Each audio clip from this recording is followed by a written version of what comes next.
Okay, well, welcome everyone. Um, if you can, please turn on your camera. It's lovely to see everybody. So I'd like to, as we get started, just quickly acknowledge the National Science Foundation, who are providing partial support for these weekly conversations about the future of work. And of course, the organizers, Linda Boyle, John Lee, Rafael Sadoun, or Chair Manfred Chellige, and myself. So quickly about the logistics, these are recorded talks for about 30 minutes. If you have questions, then please put them in the chat, and or it will help with that. I'll be monitoring the chat, and I'm also going to share some information that is mentioned as we move along on the chat. So keep your eye open. And then before we continue, I just wanted to acknowledge the fact that in the United States and throughout the world, we're at this flashpoint of a struggle against oppression, or a struggle against I don't know, I'm losing my words here. And I really want to make sure that I say this. So Black Lives Matter, and we truly believe this. And let me put on my SIGCHI VP conferences hat too. So I think if you haven't had a chance, please take a look at the statement that our organization put out. And we're looking forward to feedback on that too. So please send me or send us the SIGCHI Executive Committee feedback about how you think we can move forward on this matter. Okay, so at this point, I'd like to introduce our speaker, our conversant, Ed Doran from Microsoft Research. And what I think is exciting about today's conversation is that we have a person who's thinking about how to create businesses and how to move the ideas that we're all discussing into products. And so that basically brings me to my first question for you, Ed. So your Microsoft bio says that that's what you do. You create new products and new businesses. And can you tell us what that means? So how do you create? What does it mean to create new products? And especially, what does it mean to create new businesses? Well, thank you, Andrew. I thank you very much for the invitation to be here today, and to Ord as well, and to everyone else on the line. This is, I think, a really exciting time for us. My name is Ed Doran. I lead new product management for new innovations in Microsoft Research. And so I've been asked to come and visit today and talk a little bit about how we think about those new products and businesses. Why I'm really excited about right now is because I think the fundamental landscape of technology and the work that we all do is changing. If you bubble up a little bit, really great products are fundamentally contextual, right? If you look at a product that's thriving, that's compelling, it is really well adapted for the niche that it's in, for the world and the landscape that it rests upon. In fact, so much so that a great product almost seems inevitable when it's thriving. You're looking at it and saying, well, yes, of course, I'd love a supercomputer I can carry around with me and connect me with all the world's information. By the same token, products that have had their moment and moved on, or never got their moment, seem disconnected or anomalous, right?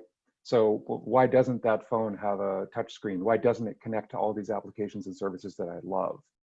And so that's really important when we talk about human-computer interaction, because the fundamental landscape of those technologies is changing now. So things that are incredibly well adapted at the moment may not be over the next few years. And changes in that landscape over the next few years are going to open up new opportunities for products and businesses.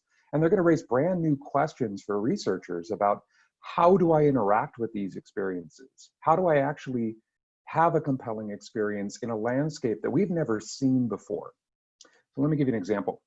Think about how many smart connected devices that are going to surround you in the next year or two, right? And this is one of those numbers that depends whose number you use. Grab a couple friends and a bottle of wine and argue about it, but you're going to end up in the neighborhood of something like 20 billion smart connected devices, right? And we have teams at Microsoft Research that are actually putting incredibly powerful machine learning on tiny devices on the edge. So think memory constrained, power constrained, computational power constrained. But now you have this vast constellation of devices around you. And those devices are being connected to the cloud with an increasingly diverse and performant set of networks, right? And once connected to the cloud, then you have incredibly powerful machine learning happening, massively growing data sets. So this combination of you're entering a brand new phase of technology and interaction with technology based on a massive set of powerful devices, a ubiquitous set of networks, and a deeply powerful set of services. That's incredibly exciting, right? Because you could do things that you could never do before. But the question for us is, what should you do? And how will you do it? How will you know when it goes well? How will you know when it isn't? And what are you going to do when it doesn't go well? So this is about to be a massive change. And if you're a researcher, if you're a student, if you're a postdoc, if you're a professor, it's a fantastic time to think about what that new world is going to look like and what the really compelling products are in that new landscape. And so for me, that's really exciting. And that's why I'm really excited to talk to you today, because we can look at some of the dimensions of that change and think about where we could go from here.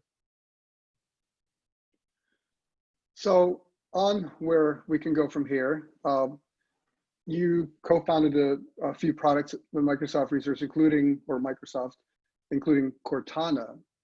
And so how do you see assistance and artificial intelligence fit into perhaps the future of work? Right, so great question. I've been really fortunate that I've worked with a huge number of really talented researchers and product people. And so let's think about that world we're moving into, right? You've got billions of these devices around you. It's a little bit like walking into a giant concert hall, standing in the middle of the room and being surrounded by every possible instrument that's ever been invented. Didgeridoos to kettle drums to harps to pianos, everything, right? Oh, and by the way, new types of instruments being invented every single week. Now imagine all of them playing simultaneously. Does that feel like a deeply compelling experience? Does that seem like something that's working well, or that even the technology that you've spent billions of dollars building is coming to its fruition? No, it's cacophony, right? It's a wall of noise. So what's the difference between cacophony and symphony? It's that you have someone who's orchestrating those capabilities. You have something that goes through and says, we're going to tap into these capabilities at this time, we're going to use those capabilities at another time.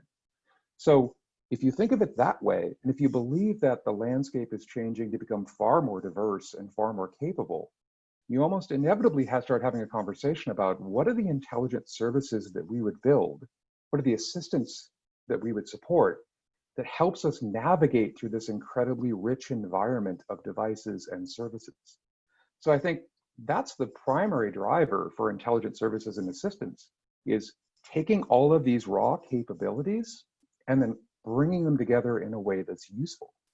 Now, what's really interesting about this, and I think that's what plays to a lot of the conversations that, you know, Andrew and Orit and Linda and the others are having, is that that's not just a computational problem, that's a human problem. Yes, there are very hard computational issues with asynchronous distributed systems and building out the right databases and performance of networks, but you still have a human problem of, I need to know you well enough to know what to bring you. I need to understand your context well enough to know when to bring it to you or how to bring it to you. Is it text? Is it touch? Is it voice? Is it something else? And so these human problems are coming into the fore. And so I'm seeing not only is there sort of this massive growth in potential products, but there's also a massive need for people who study psychology, who study sociology, a broader set of skill sets that need to come to the table and help us build the next generation of intelligent services and assistance. I think that's incredibly exciting. And I think that's something where researchers and students and postdocs can really contribute.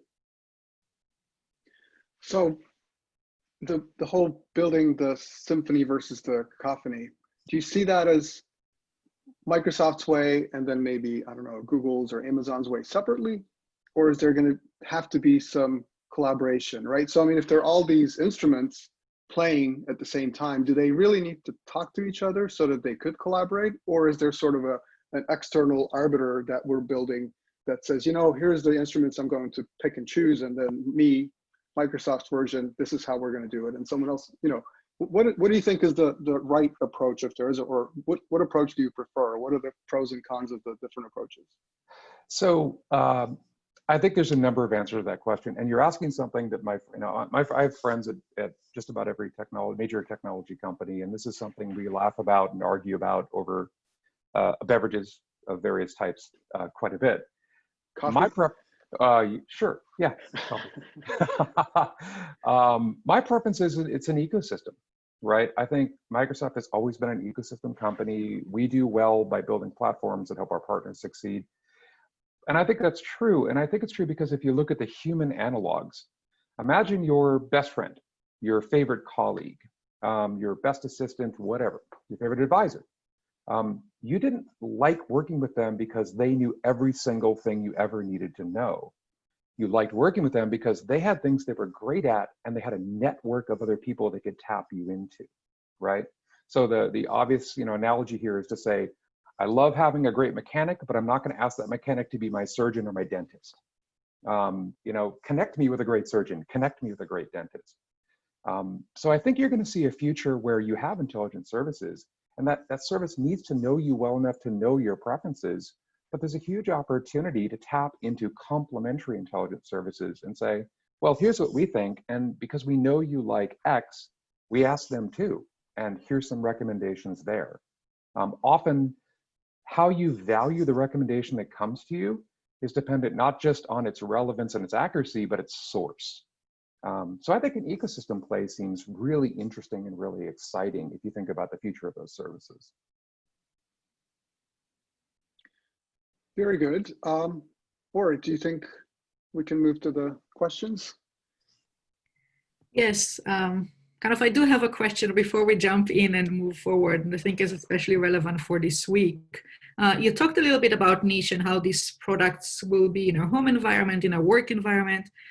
How can we build products that serve everyone? How can we expand the niches that we build for and support different kind of work or different kind of well-being? That's a great question. And I think, I'm glad you asked that, because earlier we talked about how the landscape is changing and we need more skill sets at the table. I think we actually, in addition to skill sets, the implied in that is we need a broader set of people at the table, right? So the more diverse the team that builds the product, typically the more compelling the product is, because they're expressing their lived lives and they can provide more nuance and more depth to the product. In terms of how you think about what type of product that you ship and how it's compelling, I think you want to go to fundamental human needs. And I'll tell you a story. It's going to sound like I'm cool in the beginning, but I'll face plant pretty quickly, so don't worry. I was in China doing deep ethnographic research. I was embedded for a long time. And I was working with this gentleman who had a dance crew. So he created his own music. He had a troupe of guys. They would go challenge other crews. They'd go to warehouses at night and have a dance off. They were the coolest kids ever. And so I was building a certain system at the time, and I was convinced I knew what he wanted. I'm like, I got this. He's going to want music discovery. He's going to want optimization of sound. He's going to want ticket sales. He's going to want scheduling. I had it all figured out. And I was sitting talking to him in a cafe, and I said, what could we do to help you with your daily life, with your business? And I'm waiting for him to tell me these things. And he pauses, and then he says, tell me my grandmother ate a meal today. Tell me my grandmother left the house today.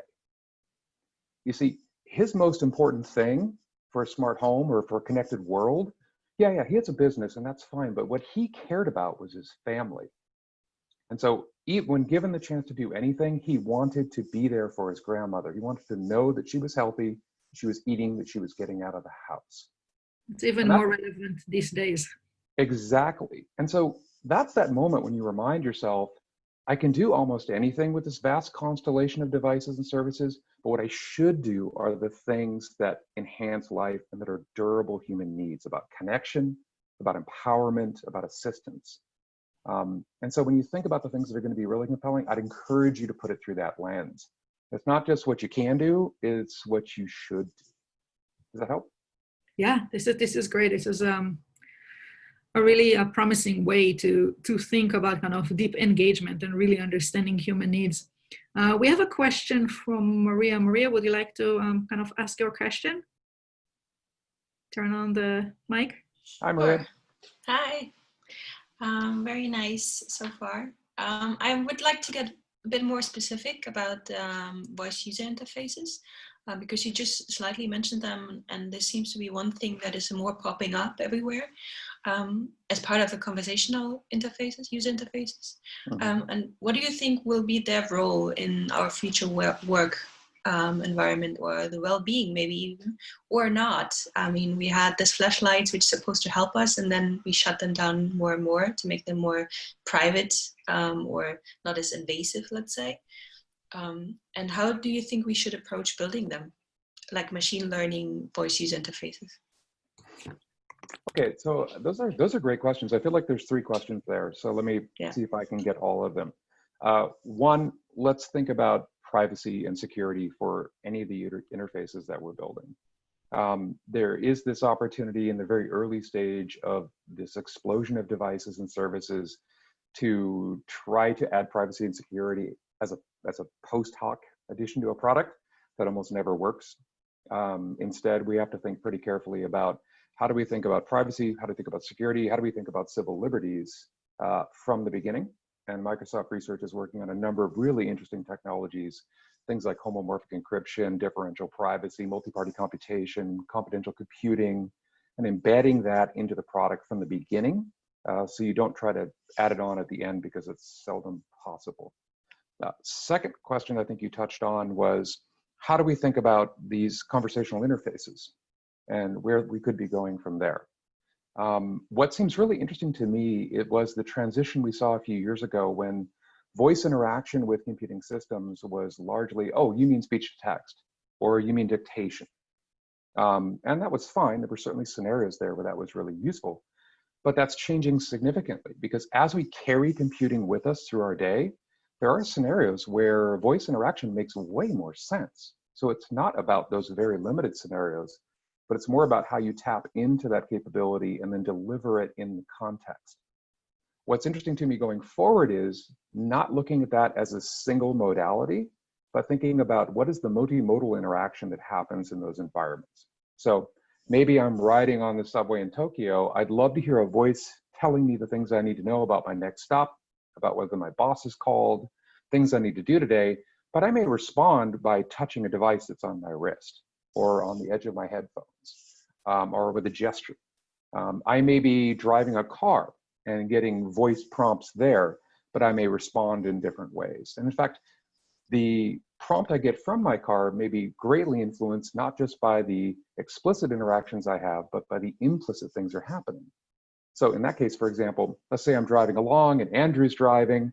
So, you know, the car is screeching, it's up on 2 wheels, there may be sirens in the background. That's not when I want to get a recommendation from my voice assistant for what I should pick up on my drive home, right? So I think thinking about not just conversational interaction alone, but in combination with these other modalities, and so you can contextualize, is incredibly interesting. And I think it's something that you might start to think about, what are the discrete sets of experiences where that becomes applied? What does it look like in the home? What does it look like in a car? What does it look like when I'm walking around? What does it look like when I'm in an office? What does it look like when I'm alone or in a group? And there's an incredible amount of work to be done there. And there's some great things we can do in terms of research and products moving forward. And that's kind of a nice kind of also opportunity to bring Shamsi in. Shamsi, you had a question about changing context and changing situations. Yeah, I think I do think that this is a great lead. Morning, Ed. Hey, Shamsi. So my question is that, well, what are reasonable expectations from these digital assistants? I mean, a human assistant can easily contextualize and adapt to different situations. A digital assistant would need some help there, or is it reasonable to even expect that? I mean, I'll give you an example. We had a reminder for our kids to pack their backpack before school. Now that there's no school, and we still got that reminder for about a month, and then we stopped it. But I mean, a human assistant wouldn't know right away that, okay, there's no point in giving them that. reminder. So just like these little bits and pieces of things where you don't want the human to intervene to point the digital assistant in the right path. I think it's a great question. Shamsi's a colleague of mine. Swear it wasn't a plant, but it's a great question. It's early days. I think we do some things very well, but that list of things we're doing very well is growing rapidly. I think getting to the point of nuance of a human assistant is still a little ways off, but we're on a very rapid path. And I think calling out those nuances really makes sense. In the early days of Cortana, we were trying to figure out what real assistants act like. So we actually did a study with the executive assistants to studio heads in Hollywood. So you could imagine their job was not stressful or complicated, right? And one of the most important things we found out is they constantly kept track of the things that their boss said they liked, the things their boss said they didn't like, and the things their boss said they didn't like but secretly liked. So the boss would constantly talk about kale smoothies but love In-N-Out Burger. Getting to that level of nuance takes time and takes some of the additional work we're going to have to do. But I think that's where those additional signals and those additional types of inferences start to help us get down that road. If I'm driving in a car, I've had this conversation with a friend of mine at a large auto manufacturer. We may be trying to figure out when we give recommendations as we drive. Well, we could ask, is it time to do that? Or we could ask, is traction control kicking off? Is the car rapidly accelerating? Is the car rapidly braking and accelerating? These are great implicit signals you can pull into a system to help you find the right way or the right time to make some of those recommendations. So early days, but we have really promising things to help us get there. And frankly, this is a time when researchers, students, professors, postdocs can help us get there. So I'd be pretty enthusiastic about it. Great, thank you. And I think that's kind of also a segue to, we talked about nuance and adapting to kind of different situation, a segue to think about different cultures or perhaps different social economical settings. So Diana, would you like to jump in and ask a question? Yes. So I was wondering, how do we make these products and emerging technologies accessible to homes that wouldn't traditionally have them? For example, something like an Amazon Echo. Our communities like ours, very insular communities, know about these technologies and often are able to purchase them. So big barrier to entries for low-income homes. They don't know about these technologies. They don't quite understand these technologies, or they're just too expensive. So how do we bridge that gap to make sure that emerging technologies are accessible to everyone? Great question. Great question. So I think there's sort of two pieces to this. One is we do have a benefit in that many of the fundamental bits that we need to build these technologies are getting much cheaper, much more ubiquitous. And because we can push a fair amount of the learning into the cloud and then back down to the device, we actually lower the barrier to getting some of these devices. But the other piece of it is, and I think this piece is a little bit harder to crack, is what value would we bring? Right? It's one thing to make a device more expensive. It's one thing to make a service more ubiquitous, but we still have to add value to their lives, right? I spent a little bit of time in Brazil, and we did a bunch of interviews with a group of people who were, let's say, favela adjacent. Significant economic challenges, but still deeply interested in what their phone could bring them in terms of assistance, because it's a device they already had. And so in that case, it wasn't so much the device was the barrier, it was, could we offer the experiences or the services that were of value to them? And so I think looking at some of those opportunities and asking, what are the things that could be delivered to you for the devices that are currently available or that could be available? And what value can we bring them? And that's different in different parts of the world, but it's a really interesting opportunity. We just stood up a small group, for example, in Africa to look at this in part because we felt like there were unique scenarios happening there. And so I think it's an area of active exploration, but we've got 7 billion people in the world. There's some good opportunities here to come up with some new scenarios, but it has to be measured by the value we deliver to the end user. So I want to kind of transition to talk about values, and in some scenarios, should we pursue a particular direction, even if we could? And that brings me to Lou. Would you like to kind of jump in and ask your question? Yeah. So my question was basically Amazon recently cut the use of their facial recognition technology due to current events really causing conflicts in ethics. And although we're talking about AI here, I guess my question for you is, what do you think Microsoft should consider in development to avoid similar pitfalls? And do you think the government should be, or do you think the government should play a part in guiding the development of AI, or should it be determined by the people in the markets? Great question. And facial recognition, certainly something that's happened quite a bit. We saw the announcement from IBM as well this week.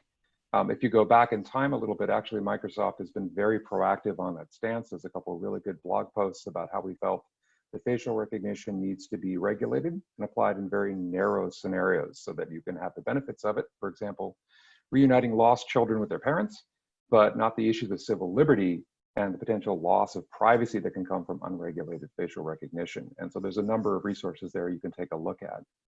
To your larger question, I think there's really three questions you have to ask yourself before you do anything, right? We've just said that we think there's going to be this amazing world of devices and services and networks. How do you choose the right thing?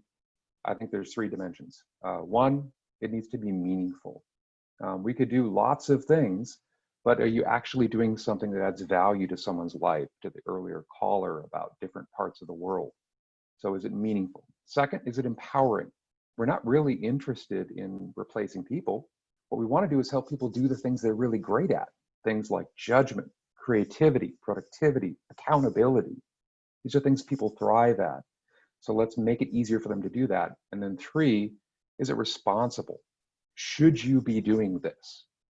So meaningful, empowering, and responsible, I think, are the framework that I like to use to ask, is it worth doing this really hard thing and then bringing it into the world?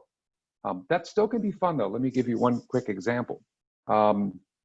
We recently did a partnership around endangered species. This is part of our AI for Earth program. I encourage you to check it out. Where they were trying to count endangered snow leopards. So the old way of doing work was you sit there and look at tens of thousands, if not hundreds of thousands of photographs and try to find a snow leopard. That's not really fun or engaging work.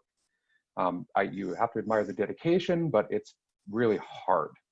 What we did was train an AI system to go through and do object recognition and parse out all the snow leopards that were there. So instead of looking at tens or hundreds of thousands of photos, we can bring them to you. And what's more, we can identify unique snow leopards. So do you have 12 snow leopards, or do you have 6 snow leopards, but one of them's all about the gram and it's just coming by every day and posing for the camera, etc. That's a really good example of helping protect an endangered species is a meaningful challenge. Taking the drudgery out of it is empowering. Let wildlife biologists do what they're great at. And by contributing to a program that protects these species and supports biodiversity with machine learning, it's responsible. So I think that's the general framework I'd apply. I still think you can have some really interesting, fun work, but I think those are the three really hard questions you have to ask yourself. Great, thank you. And I think that, Eleanor, you had 2 questions, and maybe we can start with the second one because I think it connects to kind of empowerment. Oh, okay, so I was just wondering about how profitability in a product is like, I guess for a company that's like kind of the goal to make profits, and how that can like limit or affect the development of technology for more like niche markets, like making them accessible for like people with disabilities who may be a smaller number, but and also have like less money to spend. Okay, great question. I feel like there's maybe 2 pieces to that. One, yes, companies exist because they have to keep, pay their bills and keep the lights on. I would argue that it's sometimes more about value than profit. We've invested significantly, and this is relevant to our shared field, in AI for good, AI for culture, AI for Earth, because we think taking on those big challenges allows us to develop new technologies that we can then apply in other domains and drive cash flow and pay our bills, but we're doing it in a way that is socially responsible and helps make the world better. So I think value generation can allow us to have both profitability and make things much better as we go. To your second question, I'm so sorry, I think I lost it. Your second question was a little bit about, sorry, could you reiterate? So about like, let's say the product would primarily benefit like, let's say a disability where the people might be in a smaller group and they might have less money to spend on the product. Right, and you mentioned accessibility as well. Yeah. So that's a great question. I've been working with a couple of colleagues who've sort of challenged me and others to think about this a little bit differently.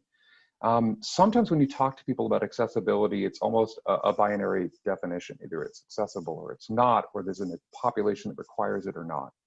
But when you look at it a little bit more closely, it's actually a continuum, right? So you might say, I'm designing this feature for someone who is not sighted, but that's as a permanent scenario. But you also realize that there are temporary scenarios where you may not be sighted because you have an injury or an illness. There may be situational scenarios where you are eyes free. Say, example, driving a car, you're cooking in the kitchen, trying to get something else done. But the idea is the fundamental investments you make around accessibility actually support and benefit a much larger population. So I think we're trying to think about accessibility a little bit differently, and it's less about a subpopulation with a restricted set of scenarios, but more about what different populations teach us about the larger group and how we can apply it there. And so I think accessibility is a fascinating subject. Hopefully you're doing some research there. Is it okay if I add to the question a little bit? Sorry? Is it okay if I add to the question a bit? Sure. So like, let's say like you design a product and like you said, it's very much designed to benefit all people, but like it's designed for the accessibility, like email, like being designed for people who are deaf and then being helpful to everyone. But is there ever an issue where because of that, it gets marketed at a higher price than can be afforded by some? So I think the root of the question is, does the development of certain accessible features result in pricing that reduces their application in the market? Yeah. Got it. I haven't seen a lot of that because there tends to be benefits to the larger population. I haven't seen a tremendous amount of that. We are working on very bespoke features right now in Microsoft Research for some people with very strong physical challenges. It'll probably take longer to get to market, but I think they'll be priced in a way that it'll be useful to the larger population. So if right now we're doing a fair amount of work around, say, galvanic skin response and eye tracking for groups that have motor skills and motor challenges, that's a research project now, but ultimately, if that makes it into a product, you'd have eye tracking that could be applied to the much broader population. And I don't think it would create any pricing barriers that I would imagine at this point. But a great question. Thank you. And I'll take one more question, and then I think that Ed is staying with us for the informal interaction, so you'll have more opportunities to ask questions because we have more than one. But I'd like to conclude, since this is a series about the future of work, with Varshini's question. Varshini, would you like to ask it? Sure. So I liked your example about the people that you interviewed and their values about the technology were different from what you thought. And he wanted to know how his grandmother was doing. So I think that points to both the need for productivity and well-being in design. And I was wondering what your thoughts are on how designers should approach designing technology that enhances both productivity and design, and how Microsoft is tackling that as well. I think it's a great question, and I'm reading into your question just a tiny bit, and you should let me know if I'm off course. But I think, you know, dissolving that dichotomy between productivity and well-being is probably one of the wisest steps. We feel good when we get things done. We feel good when we accomplish our goals. We also don't feel good when our goals are hammering at us 24 hours a day and detract from our quality of life. So there's a fair amount of research happening right now in MSR. In fact, Shamsi's on the line at the moment, doing really interesting work around how do we think about allowing you to get things done in a contextual way and interleaving that with your life. You don't necessarily want to have work begin at 9 a.m. and at 5 p.m. and do it continuously the entire time. when it could be far more productive for you to have periods of time when you're getting tasks done, periods of time when you're doing creative things, period of time when you're actually being more exploratory. And maybe it isn't directly productive, but it actually allows you to frame your world. Thinking in a more nuanced way in terms of how do I contextualize the work that I have, how do I prioritize it, and then how do I deliver it based on the context that you're in, I think is the future of work and getting things done. And I think that's going to be a balance of both well-being and productivity. Ultimately, I imagine it's going to be a balance of productivity, creativity, and well-being. Thank you. Thank you. Okay, this was wonderful. Thank you for all of the questions. And I have one final question, which is, what is your vision of the future of work and well-being through our lens of human-computer interaction? What can you tell us about that? You've probably caught it so far. I'm incredibly optimistic. The idea that we're going to make things more flexible, more contextual, and more accessible for people, I think unleashes a lot of creativity and then brings more voices to the table that we haven't had. The more barriers you remove in terms of adapting to people's work style and make it easier for people to work and share their unique lived life, I think work's going to get much more interesting. The other counterbalance to that is, how do we make sure that it's not just about hours of productivity or tasks that are completed, but how do we find a way to say, living your life is both getting things done, but also being healthy. And I think these things end up with a mutually beneficial relationship.